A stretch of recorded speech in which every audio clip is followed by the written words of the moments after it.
Today I will discuss about introduction of the Carnot cycles and its efficiency. This is the part of Unit 2 of thermodynamics subject. ये thermodynamics के Unit 2 का part है, introduction of Carnot cycle. Carnot cycle का हमने कल बताया था आपको कि जो efficiency रहती है, Carnot theorem हमने बताई थी कि reversible engine की जो efficiency रहती है normal engine की efficiency से ज़्यादा रहती है. तो यहाँ पे हम बात कर रहे हैं Carnot cycle के introduction की कि कार्नोट साइकिल क्या चीज है और इसकी एफिशिएंसी किस तरीके से डेराइव फार्मूला होता है वो हम बात कर रहे हैं. तो history of the Carnot cycle यदि हम बात करेंगे तो कार्नोट साइकिल की हिस्ट्री जो आउटलाइन है उसमें हम देखेंगे कि कार्नोट कौन था, उसने क्या काम किया था, क्या मैकेनिज्म था, ये सारी चीजें हम देखेंगे उसमें. ठीक है, एफिशिएंसी फैक्टर क्या था और एप्लीकेशन कार्नोट साइकिल का क्या था ये हम देखेंगे. तो हिस्ट्री के रूप में यदि देखेंगे तो निकोलस लियोनार्ड सैडी कार्नोट नाम का साइंटिस्ट था जिसने कि इसको इन्वेंट किया था. Office of the engineers in the French army, year of discovery 1824 में था. कॉन्सेप्ट इन थ्योरेटिकल इंजन जो था वो था. It is an ideal engine वो था. मैक्सिमम एफिशिएंसी जो थी उसके लिए उन्होंने बताया था. तो ये आइडियल इंजन का मतलब आप समझ सकते हैं, आइडियल कोई भी चीजें नहीं चलती प्रैक्टिकल में. और थ्योरेटिकल इंजन, आइडियल और थ्योरेटिकल इंजन का मतलब यही है कि ये चीजें जो है वास्तविकता को नहीं आती हैं. ये सब आपकी काल्पनिक बातें हैं. आइडियल या थ्योरेटिकल जो है ये सब चीजें थ्योरेटिकल हम कर सकते हैं बट जब प्रैक्टिकल करना होता है तब इसका पॉसिबल नहीं हो पाता है. या बोलना चाहिए इस साइकिल में जो वर्किंग का तरीका है वो हम प्रैक्टिकल में पॉसिबल नहीं कर सकते. इसकी वर्किंग में आपको हम एक मोटा मोटा बता दें, इसकी वर्किंग में जो रिक्वायरमेंट रहती है कि एक प्रोसेस में पिस्टन को काफी स्लो स्पीड में चलना चाहिए और दूसरी प्रोसेस में पिस्टन को काफी हाई स्पीड में चलना चाहिए. This is the main requirement of the Carnot. तो मैक्सिमम एफिशिएंसी कब मिलेगी कार्नोट के द्वारा? मैक्सिमम एफिशिएंसी तब मिलेगी जब हमारा आइडियल या थ्योरेटिकल की बात हो रही है. बट आपकी यदि हम मैक्सिमम एफिशिएंसी प्रैक्टिकल केस के निकालेंगे तो उसमें मैक्सिमम एफिशिएंसी आपको नहीं मिल पाएगी. ठीक है, तो आगे बढ़ेंगे. कार्नोट का आइडियल हीट इंजन जो है, this is the source body temperature, this is the sink body temperature जो कि वर्क करता है. आइडियल गैस जो रहती है सिलेंडर पिस्टन में भरी रहती है. यहाँ पे सिलेंडर वर्क तब करता है जब सोर्स बॉडी से हीट सप्लाई होती है तो एक्सपांशन की प्रोसेस होती है. पिस्टन यहाँ से निकल के अंदर से निकल के बाहर की तरफ मूव करता है. इसी तरीके से जब कभी हीट रिएक्शन करनी होती है तो पिस्टन बाहर से अंदर की तरफ आता है और सिंक बॉडी में हीट रिएक्शन होती है. तो this is the piston cylinder arrangement जिसमें कि वर्किंग सब्सटेंस है. इंसुलेटिंग स्टैंड वहां पे इस्तेमाल किया था जहां पे कि एडियाबेटिक प्रोसेस इस्तेमाल होती है. तो Carnot cycle basically consisting of the 4 process. ये अभी हम पीवी डायग्राम देखेंगे तो उस डायग्राम में आपको हम समझाएंगे कि कौन कौन सी 4 प्रोसेस है जिसके द्वारा कि कार्नोट ने आइडियल हीट इंजन बनाया है. तो कोई भी इंजन बनाना इम्पॉसिबल है जो कि एक प्रोसेस में स्लो चले और दूसरी प्रोसेस में काफी हाई स्पीड में चले. ऐसा हम बना नहीं सकते, प्रैक्टिकल पॉसिबल नहीं है, ऐसा डिजाइन नहीं कर सकते. जो आपकी गाड़ी चलती है उसमें जो सिलेंडर और पिस्टन चलता है, मूव करता है, पिस्टन मूव करता है सिलेंडर के अंदर, वो एक यूनिफॉर्म स्पीड से मूव करता है. ऐसा नहीं करता है कि हमें अभी स्लो चलना है फिर जैसे ही वहां पे क्या बोलते हैं कंबशन की प्रोसेस होगी तो काफी हाई चलना है. ऐसा कभी नहीं होता. तो कार्नोट आइडियल हीट इंजन की यदि बात कर रहे हैं तो यहाँ पे हमें यही चीज देखनी है कि it is not a practical cycle, it is a theoretical, ideal और maximum efficiency of the engine जैसा कि प्रैक्टिकल में पॉसिबल नहीं होता है. 100% एफिशिएंसी किसी भी इंजन की नहीं होती है जैसा कि अभी हमने कंजर्वेशन ऑफ एनर्जी यूनिट 1 में देखा है. कंजर्वेशन ऑफ एनर्जी में हमने यही पाया था कि एनर्जी के एक पार्ट को दूसरे पार्ट में 100% तरीके से नहीं चेंज कर सकते हैं, सिर्फ आप उसको एक फॉर्म से दूसरे फॉर्म में बदल सकते हैं. तो ये इसकी लिमिटेशंस हो गई थी फर्स्ट लॉ की. फर्स्ट लॉ ने बोला था कंजर्वेशन ऑफ एनर्जी, बट उसके बाद आ गया limitation of the first law of thermodynamics. तो लिमिटेशन में यही था कि यदि हीट से हम वर्क में कन्वर्ट कर रहे हैं तो वर्क से हीट में कन्वर्ट ऑटोमेटिकली नहीं होता है. तो उसमें हमने चाय का एग्जाम्पल दिया था कि आपने चाय बना के रखी, गर्म चाय थी, गर्म चाय ऑटोमेटिकली ठंडी हो गई. कैसे ठंडी हो गई? आपने बाहर रखा एटमॉस्फेयर में, उसने अपनी हीट को ट्रांसफर कर दिया एटमॉस्फेयर को, तो चाय ठंडी हो गई. अब चाय सोचो कि वापस से गर्म हो जाए तो चाय गर्म ऑटोमेटिकली नहीं होती है. चाय को गर्म करने के लिए हीट सप्लाई करनी पड़ती है. अब ठंडी चाय को यदि गर्म करना है तो वर्क डन करना पड़ेगा. वर्क डन मतलब हीट सप्लाई हमें देनी पड़ेगी, तब हमारी चाय जो है गर्म होगी. तो जैसा कि ये हीट इंजन की बात की थी हमने आपको कुछ दिन पहले बताया था, जो हीट इंजन रहता है वो दो रिजर्वायर पे काम करता है। पहला हॉट रिजर्वायर होता है जो आप देख रहे हैं, दूसरा कोल्ड रिजर्वायर होता है।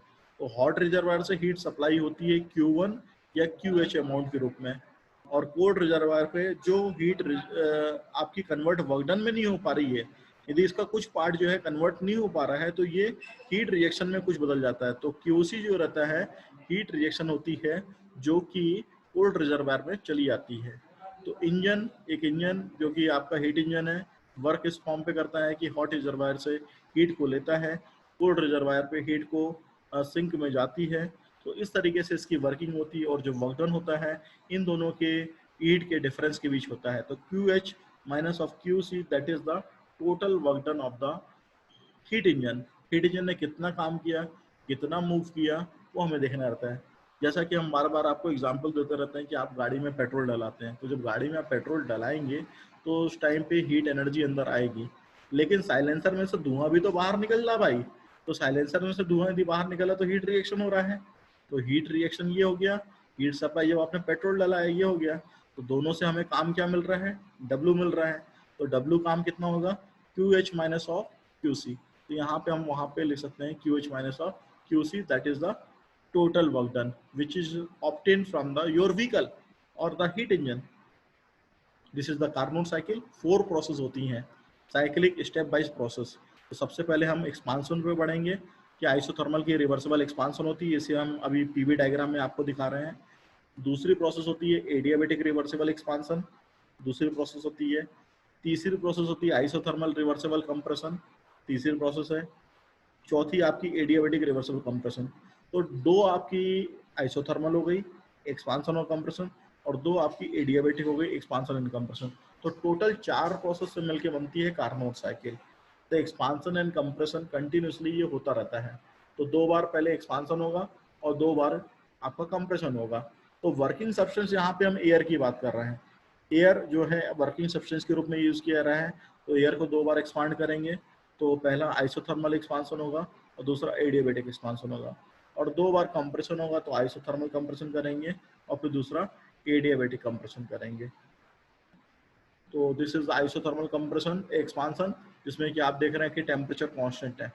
तो शुरुआत का जो टेम्परेचर रहता है या प्रेशर रहता है या वॉल्यूम रहता है वो P1 V1 T1 रहता है, ठीक है ना। तो आप अब डायग्राम में देखिएगा, डायग्राम समझिए, सबसे ज्यादा जरूरी डायग्राम है। ये जो प्रोसेस हो रही है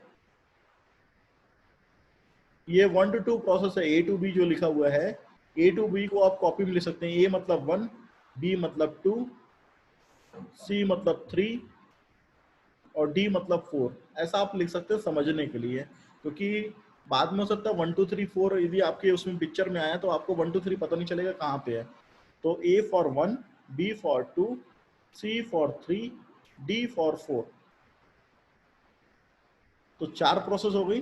पहली प्रोसेस 1 to 2, दूसरी प्रोसेस 2 to 3, तीसरी प्रोसेस 3 to 4 और चौथी प्रोसेस 4 to 1। तो ये 4 प्रोसेस से मिलकर बना हुआ है पीवी डायग्राम, ठीक है। इनिशियल कंडीशन क्या थी, P1 V1 T1। यहाँ पे इनिशियल प्रेशर हो गया P1, वॉल्यूम हो गया V1। टेम्परेचर के लिए TS डायग्राम रहता है, उसमें हम आपको बताएंगे कि T1 रहता है टेम्परेचर। तो चूंकि आइसोथर्मल प्रोसेस है, ध्यान रखिएगा आइसोथर्मल एक्सपांसन कर रहे हैं, तो during this process when the isothermal expansion is taking place there is a temperature constant. तो कांस्टेंट रहेगा टेम्परेचर। टेम्परेचर के कांस्टेंट होने से क्या होता है, जितना भी वर्क डन है वो हीट ट्रांसफर के बराबर हो जाता है, या बोलना चाहिए जितनी भी हीट ट्रांसफर है वो वर्क डन के बराबर हो जाती है, क्योंकि वहां पे change of internal energy zero है, ठीक है ना। जब change of internal energy zero रहेगी तो हीट ट्रांसफर किसके बराबर रहेगा, वर्क ट्रांसफर के बराबर रहेगा। तो यहाँ पे वही चीज लिखी हुई है। तो heat transfer that is the MRT1। M यहाँ पे 1 kg लिया है, मास ऑफ जो एयर है वो 1 kg है। तो MRT1, तो M is a 1 kg, RT1 natural log of. अब वॉल्यूम कहाँ पे ज्यादा है, this is the expansion ratio V2 से ज्यादा है V1। यहाँ पे हमने क्या पुटअप कर दिया V2/V1। Internal energy, this is the function of temperature. If the temperature is constant, the change of internal energy is zero। तो इंटरनल एनर्जी जीरो हुई, यानी U1 बराबर U2 हुई। और ये आपका इंसुलेटेड पिस्टन है जो आप ये देख रहे हैं, ठीक है ना। तो मूवमेंट कुछ एयर का इस तरीके से होता है कि टेम्परेचर यहाँ पे कांस्टेंट है, बट प्रोसेस कौन सी हो रही है, प्रोसेस यहाँ पे आइसोथर्मल एक्सपांसन हो रही है। तो आइसोथर्मल एक्सपांसन में पिस्टन कुछ बाहर की तरफ निकल के आएगा क्योंकि हीट ट्रांसफर हो रहा है, हीट सप्लाई हो रही है। तो ड्यूरिंग दिस प्रोसेस जो प्रेशर है वो आपका कम हो रहा है। यहाँ पे डाउनवर्ड आप साइन देख रहे होंगे, ये डाउनवर्ड साइन है ब्लू कलर के उससे, तो प्रेशर जो है डिक्रीज हो रहा है। तो P1 से प्रेशर घट के P2 हो रहा है, ये दिख रहा है आपको P1 V1 T1, P2 V2 T1। तो प्रेशर P1 से घटकर P2 हो रहा है, और जो वॉल्यूम है वो बढ़ेगा तो वॉल्यूम V1 से बढ़कर V2 हो रहा है। और टेम्परेचर जो है वो कांस्टेंट है, ये टेम्परेचर आपको कांस्टेंट हो गया T1 is equal to T2। तो ये आप यहाँ पे कर सकते हैं। अब यदि बात करेंगे अगली प्रोसेस की, तो अगली प्रोसेस जो B2C है इसको आप नोट डाउन कर सकते हैं। B2C that is a 2 to 3 process, adiabatic expansion, adiabatic expansion है। तो यहाँ पे टेम्परेचर अब चेंज होगा, यहाँ पे ज़्यादा टेम्परेचर था, हॉट टेम्परेचर था, अब कोल्ड हो गया क्योंकि एडियाबेटिक एक्सपांसन कर रहे हैं। लेकिन यहाँ पे हीट ट्रांसफर जीरो हो जाएगा, क्यों, क्योंकि एडियाबेटिक प्रोसेस हो रही है। एडियाबेटिक प्रोसेस की खास बात आपको पता है कि कोई ना तो हीट बाहर से अंदर की तरफ आती है, ना ही कोई हीट अंदर से बाहर की तरफ जाती है। तो no heat enter from surrounding to system and no heat leave from system to surrounding, this is the adiabatic system. तो हॉट बॉडी से जो हीट है वो निकल के कोल्ड बॉडी की तरफ जा रही है due to the adiabatic expansion process, ठीक है। तो ये दूसरी प्रोसेस जो आप बोल रहे हैं कि यहाँ पे हीट ट्रांसफर जो है पूरी तरीके से 1 मिनट 20 करीबन 20 इज मोर देन 20। तो हीट ट्रांसफर जो था पूरा जीरो था। दूसरी प्रोसेस चल रही थी B2C, तो हीट ट्रांसफर जीरो था। जो चेंज ऑफ इंटरनल एनर्जी है वो आपकी एज यूजुअल जो फार्मूला चलता है that is CV T2 minus of T1 इसके बराबर था। तो जब हीट ट्रांसफर जीरो था तो चेंज ऑफ इंटरनल एनर्जी किसके बराबर हो जाएगी, वर्क डन के बराबर हो जाएगी। तो चूंकि हीट ट्रांसफर जीरो है तो चेंज ऑफ इंटरनल एनर्जी हमारी वर्क डन के बराबर है, that is CV T2 minus of T1। But यहाँ पे टेम्परेचर आपका चेंज हो रहा है, ध्यान रखिएगा, टेम्परेचर हॉट टू कोल्ड हो रहा है जैसा कि हमने प्रोसेस में बताया था। अब यदि एक्सपांसन हो रहा है तो प्रेशर कम होगा, ये जो आप एरो देख रहे हैं नीचे की तरफ जा रहा है, तो यहाँ पे प्रेशर कम हो रहा है, वॉल्यूम ऊपर की तरफ बढ़ रहा है। आप देख रहे हैं वॉल्यूम बढ़ता चला जा रहा है, ठीक है ना। ये वॉल्यूम बढ़ गया, पहले V1 से V2 था, अब और वॉल्यूम बढ़ गया V2 से V3। तो इसको ये जो वॉल्यूम बढ़ रहा है ये एक्सपांसन प्रोसेस की वजह से बढ़ रहा है। टेम्परेचर आप जो देख रहे हैं वो कम हो रहा है। तो टेम्परेचर क्यों कम हो रहा है, क्योंकि यहाँ की जो प्रोसेस है वो एडियाबेटिक है। एडियाबेटिक प्रोसेस और हीट ट्रांसफर ही जीरो होता है, बाकी पैरामीटर सारे चेंज होते हैं। तो पैरामीटर प्रेशर कम हो गया, वॉल्यूम बढ़ गया, टेम्परेचर कम हो गया, तो इस हिसाब से यहाँ पे कंडीशन चेंज हो गई। अब स्टेप 3 की बात करेंगे तो आइसोथर्मल कंप्रेशन है, C2D आइसोथर्मल कंप्रेशन है। Change of internal energy zero है, क्यों जीरो है, जैसा कि पहली प्रोसेस को हमने देखा था कि वहाँ भी change of internal energy zero थी, वो भी आइसोथर्मल की प्रोसेस थी, एक्सपांसन की प्रोसेस थी। अब हम कंप्रेशन कर रहे हैं, पिस्टन बाहर से अंदर की तरफ आ रहा है। जब पिस्टन बाहर से अंदर की तरफ आता है उस केस में हीट का रिजेक्शन हो रहा है, सिंक बॉडी खुलेगी और सिंक बॉडी में हीट चली जाएगी, या बोलना चाहिए साइलेंसर से हीट निकल के धुएं के रूप में एटमॉस्फेयर में चली जाएगी। तो यहाँ पे अब क्या देख रहे हैं आप, जब कंप्रेशन होता है तो प्रेशर बढ़ता है, ये प्रेशर बढ़ रहा है आप जो देख रहे हैं। और डायग्राम में भी आप देख सकते हैं प्रेशर पहले P3 था और P3 से बढ़कर P4 हो गया, ठीक है ना। वॉल्यूम की यदि बात करेंगे तो वॉल्यूम यहाँ पे कम हो रहा है, क्योंकि कंप्रेशन की प्रोसेस हो रही है तो वॉल्यूम V3 से आपका यहाँ पे कम होके V4 हो रहा है। फिर टेम्परेचर की यदि बात करेंगे तो टेम्परेचर कांस्टेंट है, यहाँ पे कांस्टेंट लिखा है, टेम्परेचर कांस्टेंट रहेगा, तो temperature T3 equal to T4 हो जाएगा, ठीक है ना।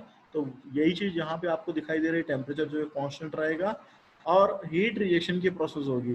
हीट सप्लाई आपकी यहाँ पे हो गई, हीट रिजेक्शन यहाँ पे हो गया, तो ये आपकी तीसरी प्रोसेस हो गई। अब चौथी प्रोसेस की बात करेंगे D2A, तो आपको दिख जाएगी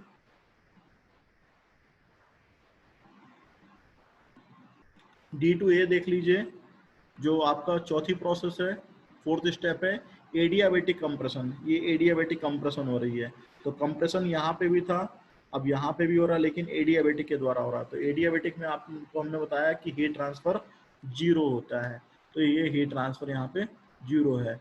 और जो चेंज ऑफ इंटरनल एनर्जी वो CB T1 minus of T2 के बराबर रहेगी। अब यहाँ पे जो कोल्ड टेम्परेचर था वो हॉट टेम्परेचर में चेंज आएगा क्योंकि कंप्रेशन कर रहे हैं। और चेंज ऑफ इंटरनल एनर्जी किसके बराबर हो जाएगी, वर्क डन के बराबर हो जाएगी। यहाँ पे वही चीज़ है कि प्रेशर जो था P4 से बढ़कर अब कितना हो रहा है, P1 हो रहा है। तो यहाँ पे प्रेशर बढ़ रहा है क्योंकि कंप्रेशन कर रहा है। कंप्रेस करेंगे तो कोई भी चीज़ का वॉल्यूम कम होता है, तो वॉल्यूम V4 से घटकर V1 हो रहा है। और उसके बाद टेम्परेचर जो है वो कांस्टेंट, जो टेम्परेचर आपका कांस्टेंट रहेगा, ठीक है ना। तो ये सारी एक्टिविटी हो रही है आपकी एडियाबेटिक कंप्रेशन में, ठीक है। अब चूंकि किसी भी साइकिल की एफिशिएंसी जो रहती है नेट वर्क डन के ratio of net work done to the heat supply के बराबर होती है, उसी चीज़ को अब अपने को यहाँ पे भी देखना है। तो एफिशिएंसी का जो फार्मूला है that is the net work done upon the heat supply. तो नेट वर्क डन जो है that is the heat supply minus of heat rejection, यानी heat of the hot body minus of heat of the cold body upon QH that is the heat of the hot body. और temperature difference यदि देखेंगे तो T1 minus of T2। तो T1 जो है highest temperature, T2 is the lowest temperature, फिर T1 is the highest temperature. तो also can be right that is the 1 minus of T2 by T1, that is the efficiency. Efficiency means the ratio of net work done obtained in a cycle to the and total heat absorbed. तो कितनी heat supply की गई उसमें है। Efficiency को कभी भी हम ईटा लेटर से शो करते हैं, this is the eta letter से हम शो करते हैं। एफिशिएंसी कभी भी किसी भी मशीन की 100% नहीं होती है, लेस देन 100% होती है, इसलिए यहाँ पे एफिशिएंसी लेस देन 1 लिखा गया है। एफिशिएंसी लेस देन 1 है तो एफिशिएंसी का formula 1 minus of T2 by T1। तो heat source constant eight T1 और लोअरिंग सिंक टेम्परेचर T2, ये आपका रहता है। तो increasing of the source temperature efficiency बढ़ जाएगी, और सिंक के टेम्परेचर को यदि कम कर दें, मतलब आपका सिंक का टेम्परेचर जितना कम करेंगे एफिशिएंसी उतनी बढ़ेगी, और सोर्स का टेम्परेचर जितना बढ़ाएंगे तो एफिशिएंसी उतनी बढ़ेगी। एफिशिएंसी बढ़ाने के दो तरीके होते हैं, सोर्स बॉडी के टेम्परेचर को बढ़ा दीजिए और सिंक बॉडी के टेम्परेचर को कम कर दीजिए। तो सिंक बॉडी का टेम्परेचर कम कब होगा, जब यदि हम बात करेंगे तो इस टेम्परेचर को आप कम कर दें, T2 को कम कर दें और T1 को बढ़ा दें। T1 को बढ़ा दें एफिशिएंसी बढ़ जाएगी।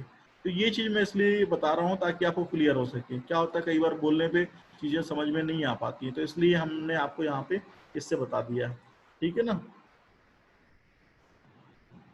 एप्लीकेशन यदि कार्नोट साइकिल का देखेंगे तो डीजल इंजन में होता है जो सबसे पॉपुलर है, हीट इंजन में होता है जो सबसे पॉपुलर है, जैसा कि हीट इंजन चलता है, ठीक है ना। ये सारी चीज़ें हैं। तो it is a cyclic process, summarise यदि करते हैं तो एक आइडियल साइकिल है, मैक्सिमम एफिशिएंसी देता है, और जो आपकी एफिशिएंसी निकल के आ रही है that is the 1 minus of T2 by T1 के रूप में रहती है। And the it works on the temperature differences, temperature differences पे वर्क करता है। जैसा कि ये हीट इंजन आप देख रहे हैं, इससे आपको वर्क डन मिल रहा है, लेकिन हीट सप्लाई कहाँ से हो रही है, हॉट रिजर्वायर से हो रही है, और कुछ हीट कहाँ जा रही है, कोल्ड रिजर्वायर पे जा रही है। तो टेम्परेचर जो है डिग्री केल्विन पे है, Q जो है हीट जूल में है, W जो वर्क डन है वो जूल पे है, H is the hot, C is the cold. तो कार्नोट जो एफिशिएंसी है दो टेम्परेचर पे डिपेंड करती है, हॉट और कोल्ड टेम्परेचर पे। तो TH minus of TC upon the TS that is the Carnot efficiency, and the efficiency formula that is the W by QH is equal to QH minus of QC upon of QH। This is the main fundamental formula of efficiency. तो यहाँ पे अब जो summarise किया गया है वो यही है, ठीक है ना। तो heat engine this is the working ratio of that is the W by QH minus of QC, इस फॉर्म में आपका लिखा हुआ है। This is the total summary of the today lecture. If you have any questions, please ask me.